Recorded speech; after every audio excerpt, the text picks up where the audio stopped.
Going live. Well, I'm pulling up my phone and I'm looking on my phone for a little bit.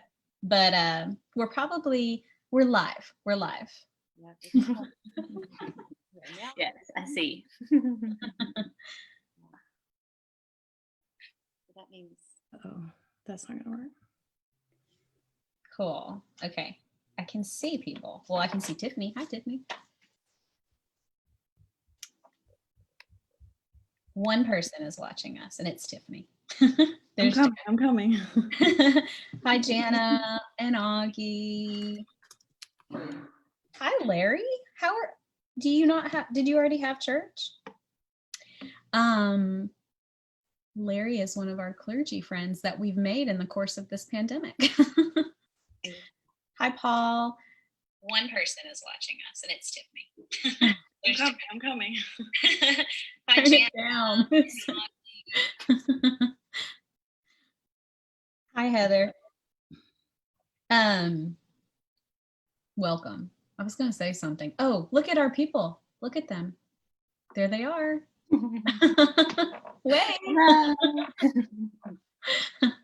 We're so excited to have. Larry says they got Zoom bombed. That has not happened to us yet.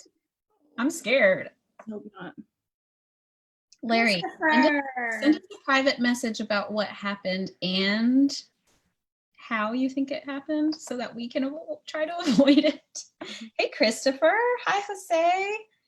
And Kiana. And probably Veronica, maybe Calvin. I don't know if Calvin is still out at Camp the Hills, though.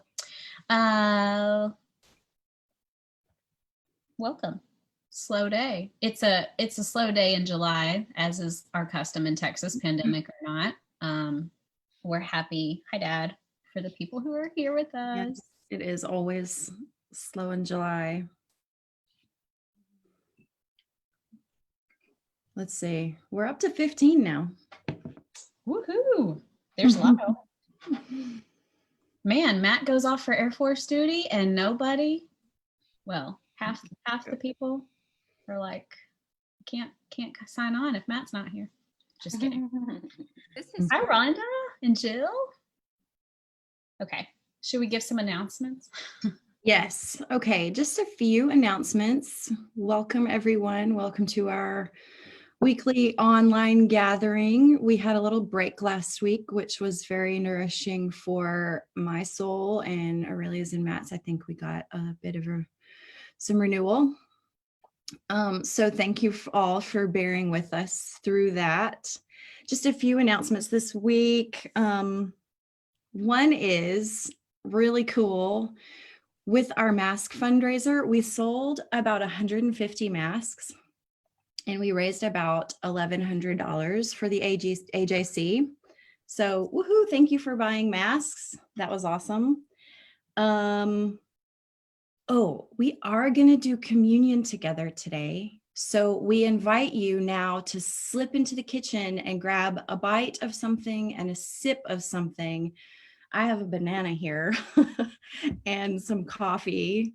So whatever you've got is great. Grab something to bite and something to sip so that we can partake in communion, even in this virtual space, because we know that divine love transcends space and time and all boundaries. Amen.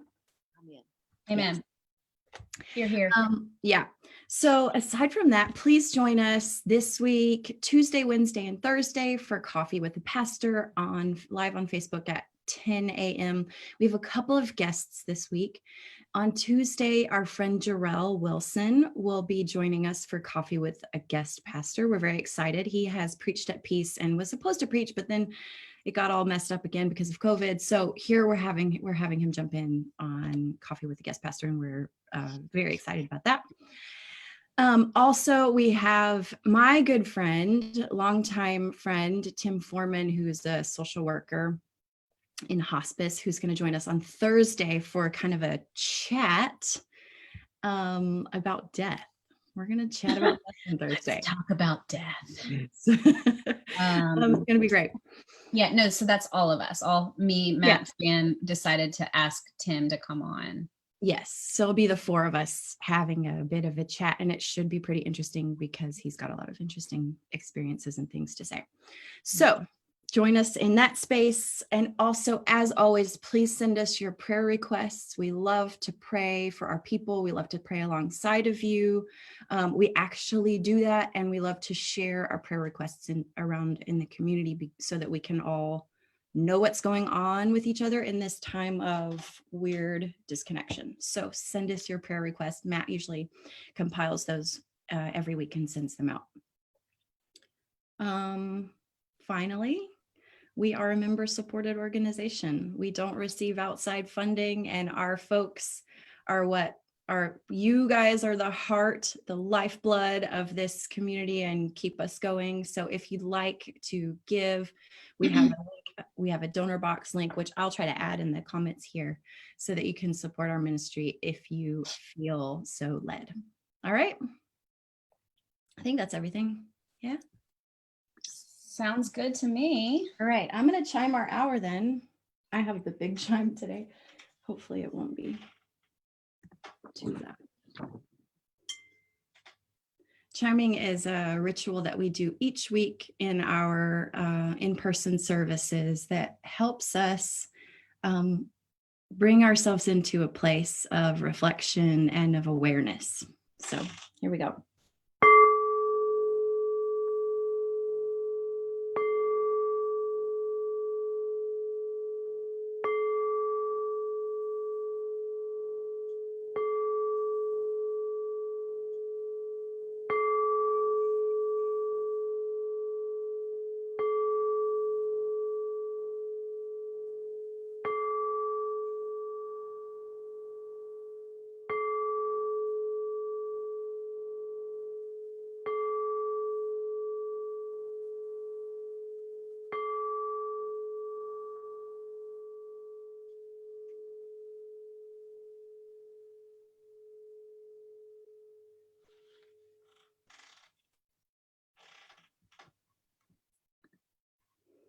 All right, Joyce, it's over to you.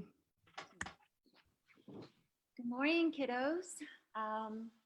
Today I'm going to do the kids sermon, and the verses that I'm going to read come from the first 2 chapters in the Bible, the book of Genesis. Okay, so I'm going to read 2 verses to you, and then I'll go into a little lesson. Okay, the first one says, "So God created humankind in his own image. In the image of God, he created them. Male and female, he created them." The second verse says, "God formed Adam out of the dirt and breathed into his nostrils the breath of life and brought Adam to life." Okay, these verses remind me of family photos, and I'll get into why. I've been thinking I have a pandemic project that I'm going to get to and finish, hope, where I gather all of our family photos and put them into albums, and then I can sit and go through them and just, go through all those memories and times together. So I picked a few of them out to show you today.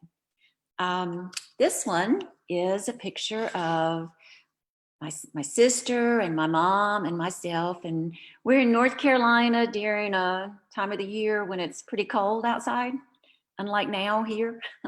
And that was on a visit there with the family. This one is a picture of my brother and his family when his children were a little younger. This one is of our niece and her family. You can see the kids down here with their dog, right? And I have a picture of my dad and I on my wedding day to Mr. David. And I have a picture of my son and I when he was a lot younger, and so was I.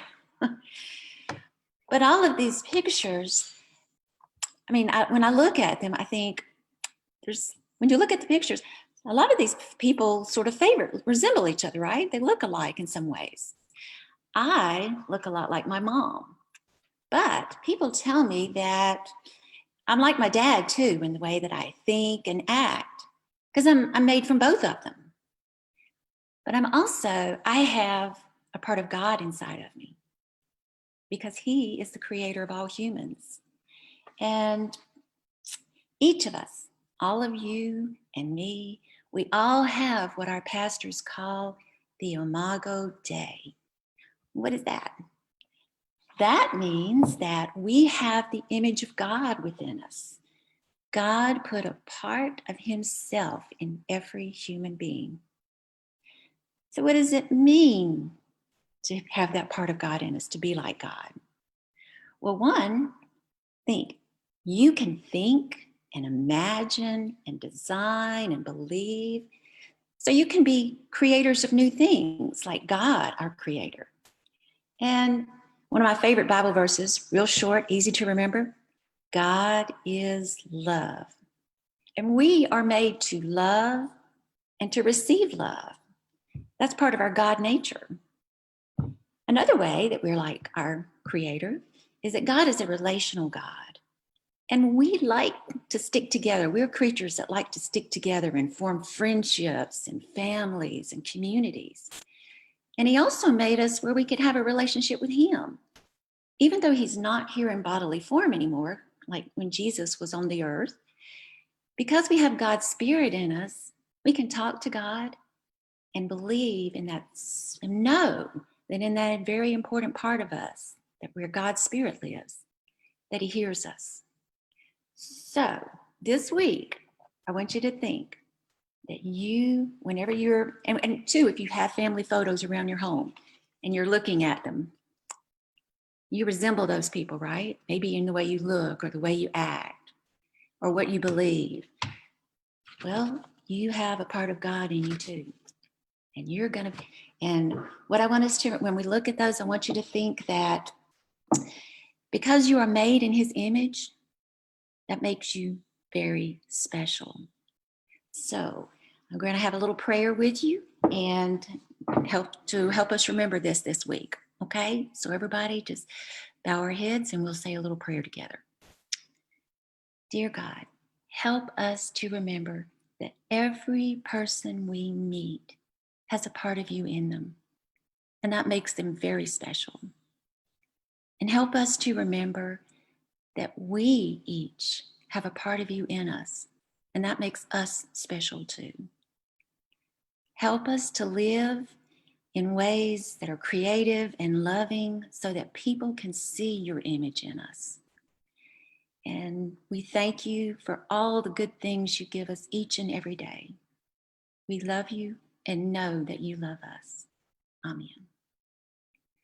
Okay, everybody, I'm going to let you go on. We'll go on with the service, but love you and have a good week. Amen. Amen. Thank you, Joyce. Good morning and welcome to the table.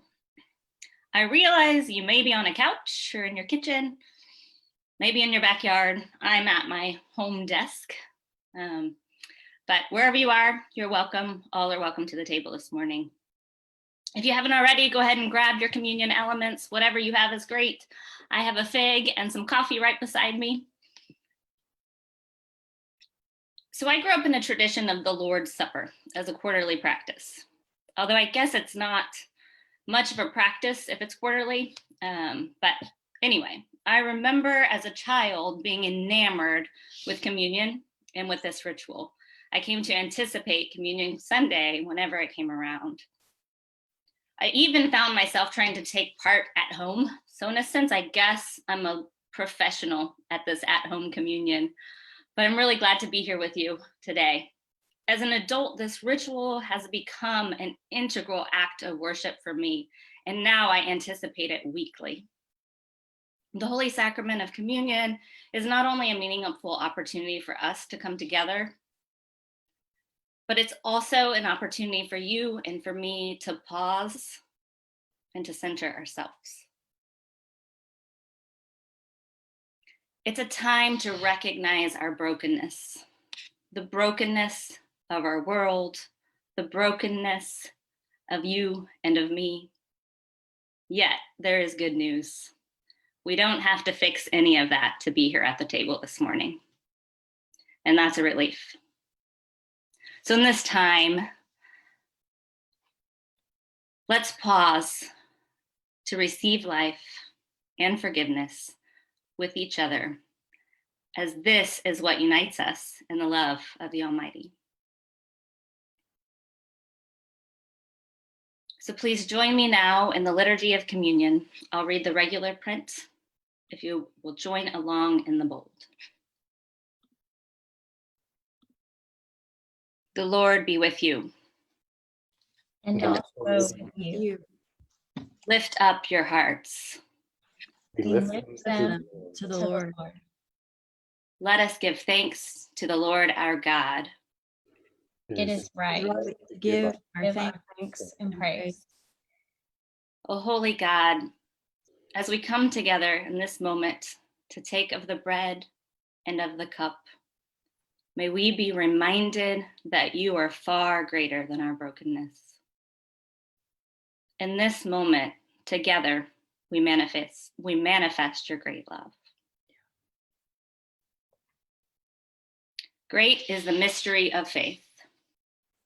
Christ is Christ died. has died. Christ is risen. Christ will come will again. come again. Please join me now to eat and to drink.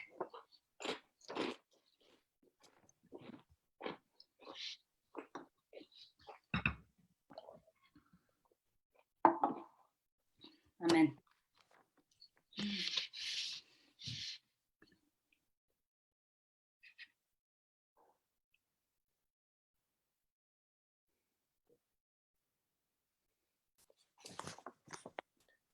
I'm reading from John's Gospel, chapter 1, verses 1 through 5. In the beginning, there was the Word. The Word was in God's presence, and the Word was God. The Word was present to God from the beginning. Through the Word, all things came into being, and apart from the Word, nothing came into being that has come into being.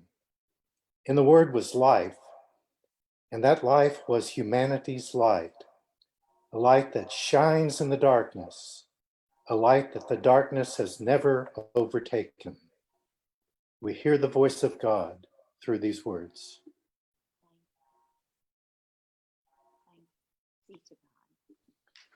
Thanks be to God. Thank you, David, for reading that.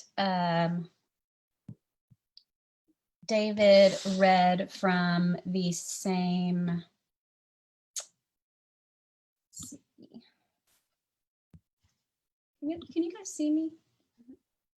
Yeah. Okay. Okay. So David read from the same translation that I'm about to read from.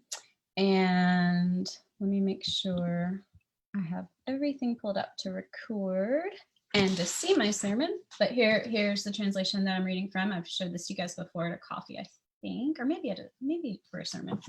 It's the Inclusive Bible, the First Egalitarian Translation. And I'm going to read to you our sermon text, which is from this translation. And I'm pulling excerpts from the creation of humankind in both chapters 1 and chapter 2. So you can see in the guide all of the references there, but I'm going to read those now. So starting with 1 verses 26 through 28. It says, "Then God said, 'Let us make humankind in our image, to be like us. Let them be stewards of the fish in the sea, the birds of the air, the cattle, the wild animals, and everything that crawls on the ground.' Humankind was created in God's reflection. In the divine image, God created them. Male and female, God made them. God blessed them and said, 'Bear fruit, increase your numbers, and fill the earth, and be responsible for it. Watch over the fish of the sea, the birds of the air, and all the living things on the earth.'" And then moving to chapter 2. So Yahweh fashioned an earth creature out of the clay of the earth and blew into its nostrils the breath of life, and the earth creature became a living being. Then Yahweh said, "It is not good for the earth creature to be alone. I will make a fitting companion for it." So, from the soil, Yahweh formed all the various wild beasts and all the birds of the air and brought them to the earth creature to be named. Whatever the earth creature called each one, that became its name. The earth creature gave names to all the cattle, all the birds of the air, and all the wild animals. But none of them proved to be a fitting companion. So Yahweh made the earth creature fall into a deep sleep. And while it slept, God divided the earth creature in two, then closed up the flesh from its side. Yahweh then fashioned the two halves into male and female and presented them to one another. When the male realized what had happened, he exclaimed, "This time, this is the one, bone of my bone and flesh of my flesh. Now she will be woman and I will be man, because we are of one flesh." We hear the voice of God in these words. Thanks be to God. Okay, so I'm guessing that most of you haven't heard that translation before. This is a newer biblical translation. It's maybe 10 or 15 years old. But I wanted to read something different this morning. I wanted to read something thoughtful and creative and possibly new to our ears, because this is the kind of posture we need to enter into these conversations when we're looking at these ancient stories. Every time we approach the Bible, there's an intersection of worlds. There's the world of the text itself, the world of the author, so the context in which it was written, and then there's our world today combined with our own personal realities. And all of this we bring to the table whenever we engage the Bible. And so we have a responsibility with how we read it and how we interpret it. This is really, really important. It's so important that we've preached on it a lot. I've preached on it several times, and I think it's worthwhile to go back and check out those sermons. So I've linked to them in the guide. I've also linked to all of the sermon resources if you want to see things that I've cited in the guide, including Fran's coffee from this week, which I think is really helpful to this conversation when we're talking about creation and our treatment of the earth. Please go back and listen to that if you haven't. But the way that we approach the Bible is relevant today to this conversation because we're in a First Testament series. And in my decade of preaching, I have noticed that a lot of people have discomfort with this portion of the Bible, what we've called the Old Testament, what we're choosing to call the First Testament now. But for one, in the midst of deconstructing and rebuilding and reclaiming, these ancient stories don't always make it to the top of our priority lists, right? When we do read them, we're constantly confronting problematic things about ourselves, about the human nature, and about God. And there's a lot of work to be done in merging all of the worlds I was talking about and making the First Testament accessible to our modern lens. But I want to share something with you that has been helpful to me when I engage it and really all of the Bible. It has helped me to remember that systematic theology is a human-made construct. The Bible itself does not include a systematic theology, but rather it has been placed onto the text. And we are invited and challenged to read the Bible with this in mind, understanding and acknowledging that how we interpret it is a direct result of somebody's systematic theology. What we have believed about the Bible is a direct result of the Christian culture that has influenced us. So, the exciting thing about this series is that we are coming to these ancient stories with a fresh lens, and I like to start at the very beginning, the creation story. It's not just our introduction to the Bible, but it's also the entry point to our faith paradigm, because how we begin determines how we proceed. how we read these first chapters is going to shape how we look at all the rest of them. It's going to inform how we understand Christ. It's going to play a foundational role in shaping our belief systems, and what we believe directly affects how we live and move in the world. I'm guessing that most of us inherited a very certain way to interpret these first chapters of Genesis. And if you zoom out a bit and you look at all the first 11 chapters in Genesis, which include creation, Adam and Eve, Cain and Abel, the first genealogy of the humans, and Noah and the flood, all these stories can be bundled together in one section that scholars call primeval history, meaning they simply tell history before there was actually history. These are all ideological stories that are used to explain why things are the way they are. They all involve action and consequence. They all have multiple stories, ancient stories outside of our tradition that are similar, whether they're other creation stories or other flood stories, those exist, meaning these stories in our sacred book are not actually unique. Now, here's where an older version of me would have been totally freaked out and probably stopped listening to whoever that woman preacher was, because the interpretation I inherited told me that these stories literally happened, and I needed this to be true. I needed the whole Bible to be historically accurate. I needed everything to make sense and to line up just right in order for my faith in Jesus to remain intact. And gosh, I'm just really grateful that I don't need all those things anymore. I'm not so high maintenance anymore. I don't need the Bible to be a history book or a science book when it's not. I only need it to be what it is, a book about God and us, a book that tells our sacred story, a book that, after all the authors and edits and translations, still manages to somehow offer divine truth that speaks deeply into our lives. What I'm trying to say is this: I don't need the Bible to be true for it to be true. I say all this as a preface because this is the kind of lens I'm using when I look at the first chapters in Genesis. It's how I understand the story of Adam and Eve in the scheme of my own faith journey. And I'm sure to many people, this way of looking at it might seem like a cop out, as if it lets us off the hook somehow. This is what I would have thought 15 years ago.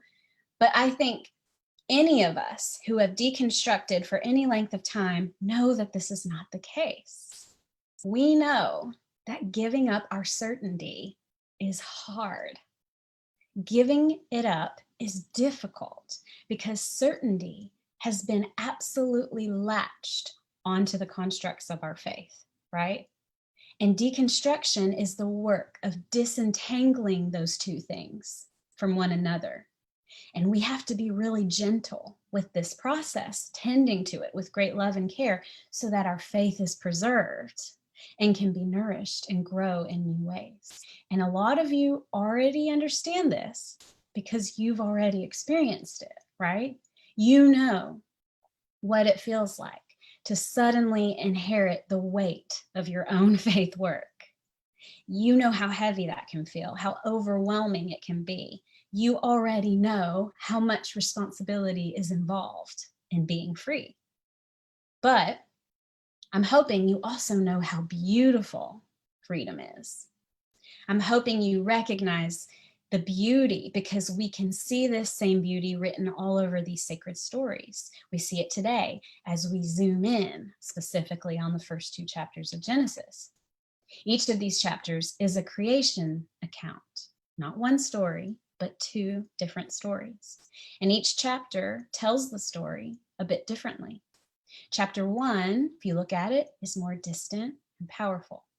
God is Elohim, and the moment of creation is orderly. In chapter 2, it's much more personal, less orderly, more messy. The name Yahweh is used for the first time in chapter 2, looking specifically at the creation of humankind. In chapter 1, they're created at the same time. In chapter 2, they're not. There are more details and complexities.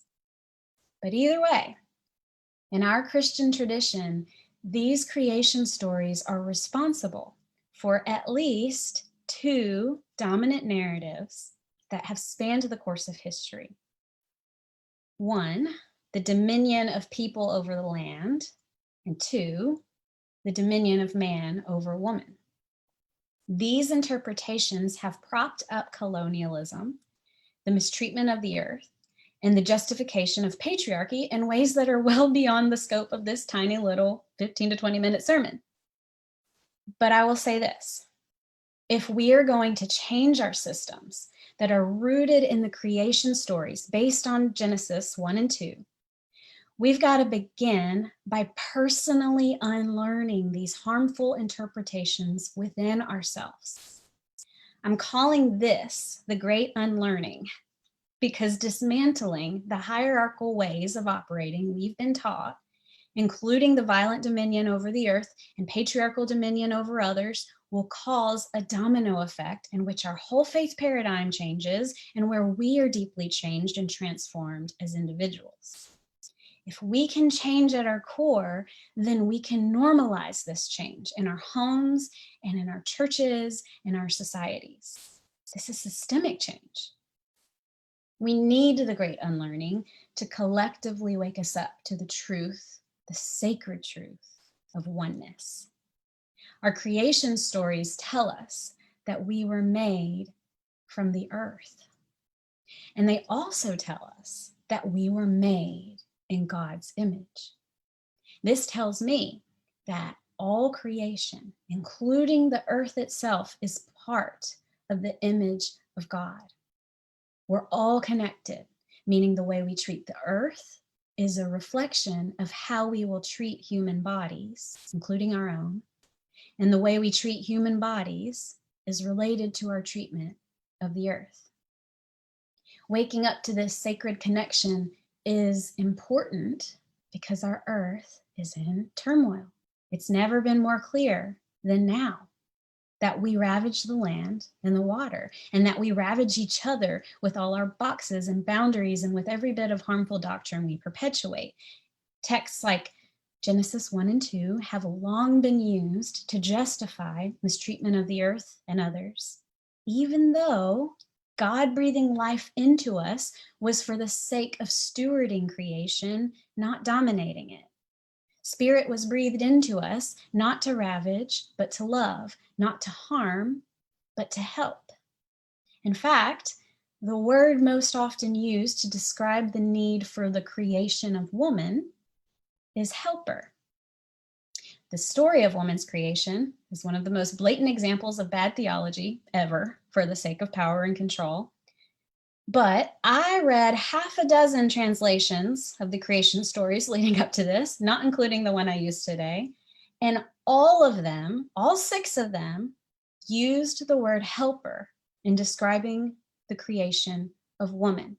And what's incredible about this is that the same use of the word helper that we see there in Genesis 2 so often is used 19 times in the First Testament. And guess what? 12 of those times it is used to describe God. God as helper, us created in God's image. So to me, it's super clear when I remove all the ridiculous theology that's been layered on top of this narrative that God intended an equal partnership for all humankind, a partnership created in God's image and designed for the care of the earth. And yet, this origin story has long been used to say that God ordains our mistreatment of the earth. It's crazy to me that God ordains that and that God blesses the dominion of one gender over others. Yet, pastors, faith leaders, and everyday Christians spend a lot of time and energy justifying unloving, exclusionary treatment toward women, people of color, the queer community, and it all begins here. It's all rooted in these creation stories. But I believe that these same stories clearly show an intention for creation that doesn't line up with hierarchy of any kind.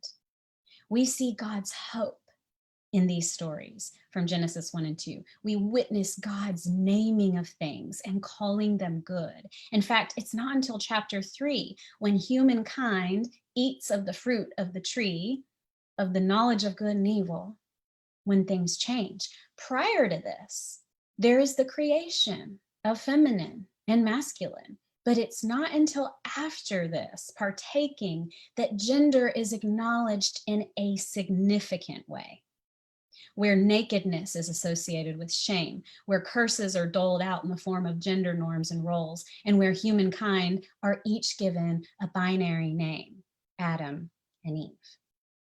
It's as if when they ate this fruit, they moved from the divine and mystical space that God intended for them and into a space of certainty or dualism at the cost of the fullness of divine intimacy. So, Adam and Eve are our image of what the movement out of oneness looks like. And I think this has significant meaning for us today. I think it represents our own Imago Dei, as Joyce talked about in the kids' sermon, the way God created us, the way God intended us, in contrast with our ego tendencies, which like to cling to a dualistic way of seeing the world. In this way, the origin story becomes our origin story. And I'm suggesting that our faith practice is a great unlearning, which involves stripping down, deconstructing, decolonizing, and straight up rejecting a lot of what has been ingrained in us since childhood. And the reason we do this is because we know Christ is doing it too. We know Christ is with us on this journey. Christ, as Richard Rohr called him, the first non-dual religious teacher of the West. To quote Rohr, one reason we have failed to understand so much of Christ's teaching, much less follow it, is because we've tried to understand it with dualistic minds. In his life and ministry, Jesus modeled and exemplified non-duality more than giving us any systematic teaching on it. Our inability to fully understand him and seriously follow him may be partly because we've not been taught how to see non-dually ourselves. Luckily, I think we're given some clues on how to proceed, and those clues are sprinkled all over the gospel stories as we watch the life of Jesus unfold. But I think one of those clues is John chapter 1, where it says, "In the beginning there was the Word, and the Word was in God's presence, and the Word was God. In the Word was life, and the life was humanity's light. In the beginning there was the Word." So I think an answer, because the answer's a little too dualistic for me, but I think an answer is for us to go back to the beginning and begin again, one of my favorite mantras. Go back to Genesis 1 and Genesis 2, before humankind ever ate at the fruit. Go back to that liminal mystery-filled space where humankind was operating as intended in the fullness of Imago Dei. Now, Tiffany Leshber, I told her I was probably going to quote her because she said this to me this week. She said that she is realizing that big truths always come with paradox. And I was a proud pastor when she said that, y'all, because not only is this true, but this is the kind of realization, this kind of realization is the way of non-dualism, right? And non-dualism is the way of Christ. It's complex and confusing. It's filled with nuance and gray areas, and lots of wrestling is required. And today's story, this momentary microscope on the creation of humankind, is a really important starting point. We hover over this text with a new lens so that we can awaken to this great unlearning in which we unlearn dominion over the land. And we unlearn dominion over others. We unlearn hierarchy. And we do this by unlearning dualistic thinking, where it's helpful. And spoiler, this is always going to include the matters of God and matters of faith and matters of love. So to wrap it up, in the midst of racial injustice in our country, which, by the way, if you pay close enough attention to, you will see a light shined on the urgent need to say trans lives matter and Black trans lives matter. And in the midst of a global pandemic, I can honestly say that our take on this ancient story is very, very relevant. People are dying because of binary thinking. It's a matter of life and death that we let it go. So just let it go. Just do what it takes to unlearn this stuff. Let's do it together. Let's do it so we can teach our children something totally different so that we aren't roadblocks to the fullness of their or anyone else's Imago Dei. And so that they have a better, more healed earth to steward. In the name of the word that is love, I pray this will be so. Amen. Amen. Amen. Thanks so much for that sermon. We are always saying around here that non-dualism is the paradoxical way and the hard way. And in some ways, it's the narrow way, not because everyone's not invited on the path. It's only narrow because so few choose to walk on it. Everyone's invited, though. So as we do our work of navigating the narrow way of non-dualism and love, I invite you to pray with me aloud our litany for this week. This is based in the lectionary scriptures from the Psalms and Isaiah that are for this week in ordinary time. Litany for the word of love. God, your word is a lamp to our feet and a light to our path. Everywhere we look, the world is obscured by the shadow of not love.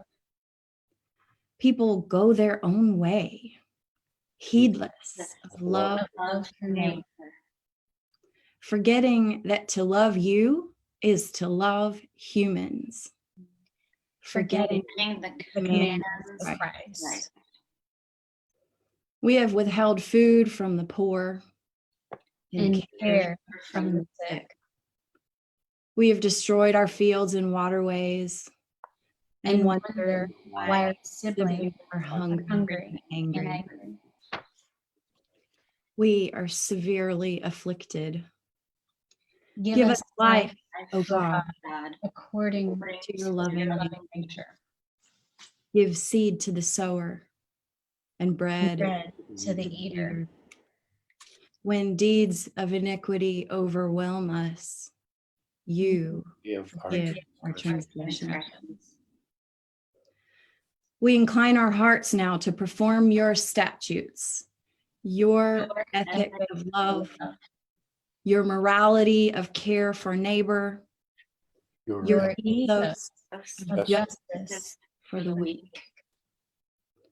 We ask that the word of love that goes out from us will not come back empty, but instead bring in a harvest of joy and peace. And may those who live at society's farthest bounds be awed by the signs of your love among us. Amen. And now for a word of benediction. Lord, you are ascending God. You sent your word to create. You sent Christ to reveal. You sent your spirit to empower. You sent your church to proclaim. Send us, O God, to renew the earth. Lead us by your by your spirit and your word. As your people, we know by our love will make you known. People of God, you are sent. Go in peace for peace. Amen. Amen. And Thanks, guys, for joining us. We will see you guys on Tuesday for Coffee with a Guest Pastor with Jarrell Wilson. See you later.